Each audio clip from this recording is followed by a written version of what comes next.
Four Knights of the Apocalypse Chapter 110 is currently out, and oh boy, this is probably one of my favorites, because I just got hyped up through every interaction in this chapter, and I got a lot of stuff to work with in terms of maybe making up a video or maybe a couple of shorts off this, because I am wholeheartedly enjoying this arc right now. This training arc, while some people are saying that this could, you know, take off the pacing, I'm gonna have to disagree. I think this was much needed, and it gives us more chances with a lot of these characters in terms of interaction and them just growing stronger. It was much needed, especially for Percival's group. Also, Lancelot and Tristan got some shine in this chapter, and I absolutely loved it. Some more stuff with An and Naziennes, and the mystery of Percival continues to grow. I am just all for it. But before we get into this chapter, don't forget to like and subscribe and hit the notification bell for updates on future videos. It really does help, and it shows you guys enjoy the content I make on this channel as I keep these videos going weekly. And I can't wait to bring you guys all this amazing stuff for this really great series. Without further ado, let's get right into the chapter.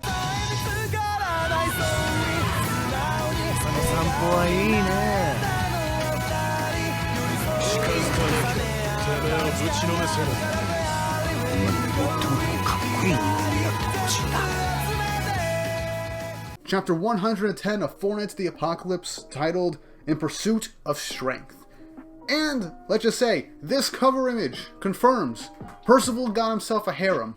We got An, we got Rosebank, and we got Naziennes in high school attire in the whole classic slice of life scenario of friends running late and getting to school. I just found this kind of nice and wholesome. Honestly, if you want to do like a spin-off short manga of all these characters in modern day going to high school, that would probably be funny. But yeah, nice cover image. Just wanted to state that out. As we jump right into the chapter, where Donnie is yelling at the top of his lungs to pull out the tower that's 250 feet away from him. But all he manages to do is pull up a single brick that's within his own radius. As he shouts out that it is impossible. How does he expect me to reach 250 feet away from me and lift up that giant tower to begin with? It's just crazy talk. At least have me pick up like a stone or something within 30 feet. That's a little beyond my range. This is just driving me insane. But Donnie gets up and is like, I guess we'll just start with 25 feet and just extend it over time. Which honestly is the smarter play instead of just going all out. But that's probably what Lancelot had in mind to begin with. And the fact Donnie's figured it out on his own, I think, is a good way for him to just show he wants to grow and just go at his own pace. They have a week, but I think Donnie's going to at least get close to his goal in terms of his training.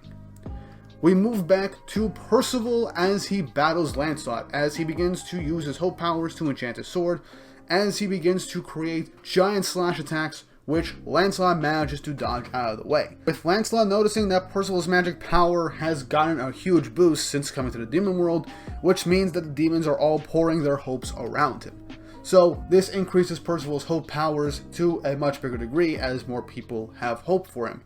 Lancelot then does a quick sidestep as he then kicks Percival in the face, knocking him farther back. As he states, look, I know you want to tap into your magical power, and I didn't say anything about not doing that. But you gotta polish your sword skills first. Your magic's way too unstable right now. As Percival's like, okay, but was Macduff really this strong? And Lancelot comes back with him with honestly one of the funniest, and I don't even think this was intentionally funny for him. He's like, well, didn't he literally kill you once? I'm just faithfully recreating Macduff from inside your memories. Now, really quickly, this ties into the upcoming page, but some of Percival's hope golems just pop out of their own from his aura at the bottom of the page as they go out. As Percival then lunges forward to continuously spar with Lancelot, 3 of the golems then go up into the air and are basically doing commentary, being like, man, he really thinks he's all that. Well, he is really super strong, as they talk about Lancelot, with one of them just being like, okay, let's catch him by surprise and just blow him to smithereens. With Lancelot being able to pick up on this, telling him, get all that stupid crap out of your mind right now, I'll whip all of you in one go. As Percival was shocked, being like, wait, did I just think some stupid crap just now? And what do you mean by all of you? as Lancelot just tells Percival not to worry about it. This is an interesting piece of dialogue, and I'll get into the next portion after I say this. The fact that we all know that these Percival golems have a will of their own. The fact that Lancelot was able to pick up on their thoughts and hear them from high up into the sky, where Percival didn't even realize it, shows that there's something else above it. The mini Percivals are like, man, he knows, huh? As Lancelot, looking over her shoulder, slightly opens his eyes for a second, in a very Bond-like, menacing, suspicious way towards the golems, speculating over what's going on, theorizing, like all of us have, about these golems, stating that this is a real mystery. Normally, any body doubles or creatures generated from someone's magic move based on the owner's will. Primarily the person providing the magic. But it's clear that the mini Percivals have their own free will. As he goes on to state, the even bigger mystery here is the way Percival has died multiple times now and has come back like it's nothing. Lancelot is asking the important questions, and I feel like if there was anybody to bring this up, it'd be someone as analytical and thorough as Lancelot, and especially since he's traveled with Percival the longest and helped guide him through his journey. And this training is definitely going to bear fruit for Percival getting stronger, but also having Detective Lancelot find out what is so special about Percival. And I can't wait to talk about this and the training in future stuff. But we then cut over to Nazianz, panting, already exhausted and out of breath from jogging with his training. As he goes on to say, why would I have to increase my stamina through running? My drugs can even things out. Azan is like, come on, quit looking up into the sky, I'll run along with you. As these two then begin to talk and just jog around. An tells Nazianz that her training from Lancelot is just to rest, but basically just sitting around, it just doesn't sit well with her. It's not really in her blood. Nazianz then brings up the fact, how did you awaken your magical power to begin with? Azan just says, it happened when my mother died before my eyes, or maybe just a few minutes prior to it. Meaning that the trigger for a power awakening was her mother's death, or right before her mother's death. So that could be a whole thing with her awakening her powers in terms of like higher levels of stress, and could also explain everything that happened with her power getting stronger after Jade dying right before his eyes. Nazianz apologizes for bringing up such a sad memory, but then An asks Nazianz, is there something up between you and Percival? As Nazianz just evades the question, he's like, no, not really. As Nazianz then gets crushed into the ground with immense force due to An's magical ability, showing that her power seems to either be constantly active or only active when she asks a question, which is honestly really cool. And Nazianz is like, why am I, why does my body feel so heavy? Is this an effect of just me being winded? As An apologizes for the fact that it is her magic power that's doing this, and that the whole Jade thing, ever since then my magic has changed up to a degree, and she apologized that she can't control it. But Nazianz then just says, well, there's something up with us. We've been fighting, we're in an argument, or rather, that he's the only one that views them in an argument to begin with. But then Nazianz feels the weight lifted off his shoulders, quite literally, as he gets back up on his feet, showing that answering the question truthfully will get that weight released from you. Just then, the flaming rain that Gelda mentioned begins to rain down into the demon world. But Nazianz then brings up the fact that Percival said a Chaos Knight stole the fragment of the coffin. However, Nazianz then brings up the fact that Percival wound up saving that very Chaos Knight since they were in a near-death state, and that's when they stole the piece of the coffin. Azan just like, I can't believe how gullible this kid is. And I just like An's reaction, being like, of course that's something Percival would do. Why would he have to do this? Come on, Percival. Like, he just made a dumb mistake. Which, they know him. That tends to be how things go with any shonen character who's kind of a dim-witted to an extent, or too good for their own good. An then brings up the question, that's why Nazianz is mad. But Nazianz is like, not really. It's more like, I'm afraid. Afraid that his excessive kindness might end up spelling his doom someday or other. So, this actually adds another layer to it. Nazianz isn't really mad at Percival for helping an enemy, more so the fact that Percival is too kind for his own good, and it could end up hurting him in the long run. Case in point, they lost the Coffin of Eternal Darkness to the Chaos Knights after he showed some kindness. However, that same knight is developing a crush on Percival and is being added to his harem, apparently. So, it's gonna work out, I guess. But An just goes back to Nazianz and says, I mean, isn't it because he's gullible and all that? And that's the reason we actually follow him to begin with, because that's the kind of guy he is. Which, fair enough. His personality is honestly one of the main reasons why they became friends with him in the first place and joined him on his journey outside of them helping with everything that was going on in their own personal lives. Then An brings up the fact that Nazianz likes Percival, as Nazianz gets very nervous and bashful about it, as Nazianz just asks, I'm sure you probably have the same feelings for Percival as well, but An just smirks and says, oh yeah, I like him, but for me it's just as a friend, as then she gets plopped down on the ground by her own magic power, meaning that even she is susceptible to her own lie magic. So this basically confirms that, well, An does have feelings for Percival. I mean, we all could have, like, took that at the end of the Leonis arc to an extent, with how things were with that. But this basically 100% confirms it, and even An didn't really 100%, think of it herself, as this is literally her having an internal crisis. Wait, what's going on? Why am I on the floor?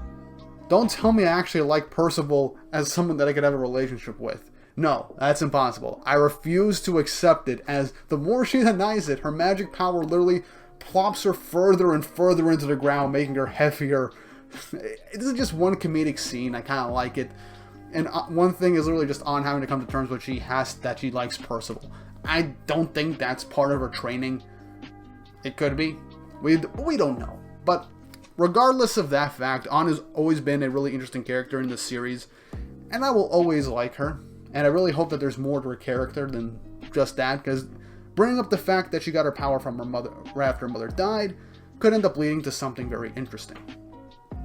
Moving on, Isolde is actually looking over at An's training through the doorway in that hallway that they were in, as we then cut to another section of the Demon King's castle, as Belial brings up the weapons that they confiscated, and bringing them to Tristan and Xion. Xion ended up accompanying Tristan due to the fact that he wants to take into account that anything can happen, and so I must be here for your protection. As yeah, the rest of the Knights of Black are kind of like looking grimacely at them. Belial bows to Tristan and says, look, allow me to apologize for my previous rudeness. We still know far too little about each other. So, how about we have a contest in the name of friendship, as he then pulls out a sword with Tristan and Xion backing away. As he says, I want to see how much strength lies within the so-called successor of the 7 deadly sins, the hated foes who beat our heroes, the 10 commandments. As Xion is telling Tristan to back away, Tristan then unsheathes the swords in a really cool way, as he states, now it's clear to me this isn't about apologizing or forging friendships at all, is it? With the chapter ending with Belial smirking. This chapter was great. Not only were we getting more of everyone's training, we got An opening up about how she weakened her power, Nazianz basically admitting that he's afraid that Percival's kindness will get him killed, An liking Percival, Lancelot literally suspecting what's going on with Percival's magic power and the true reasoning behind it, and the Percival golems having their own free will, Percival's training progressing as it can, and finally, Tristan is sparring, or it could be more than a spar, an actual fight against Belial. More to the fact that he wants to see just how strong the son of the person, the traitor to the demons, and leader of the 7 deadly sins who defeated the 10 commandments is. So, this is more of him stroking his own ego, because if we all realize in the Prisoners of the Sky movie, and in a short one-shot that was released in Japan, Belial kind of has a bit of a grudge against Meliodas, not just for betraying, but also at one point just treating him like he was nothing when Meliodas was part of the 10 Commandments. So this could just be him projecting onto Tristan and trying to see if he's stronger, and just do a bit of a grudge. But I think this is very interesting, because the 6 Knights of Black, most likely at this point, are way stronger than the 10 Commandments, and they were supposed to be like on the level of the Commandments, but not as strong. And it's a really interesting piece of dialogue, because you'll tend to forget the 10 Commandments were the heroes of the Demon Clan. They were the 7 deadly sins of the demons. So, to their eyes, the Commandments were the good guys. So, that's honestly a nice, interesting piece of dialogue that I think a lot of us tend to forget. And this fight is going to be very interesting. Tristan is probably going to have to learn more about his demon half, get used to it, and he's in the demon realm, so maybe his demon side will just come out more in its natural environment when he gets angry. And as this progresses, Belial might end up losing, and we might have to see Zeldris pop in and help Tristan with his training, having some uncle-nephew bonding time. Either way, I'm happy to see this chapter and all these things progressing as they should, and I cannot wait for the next chapter. But with all that's said and done, leave your thoughts and opinions and theories for what's going to happen next in the comment section down below, and like and subscribe and hit the notification bell. It really helps, and it shows you guys enjoy the content I make here. And with all that said and done, I hope you all have an awesome day.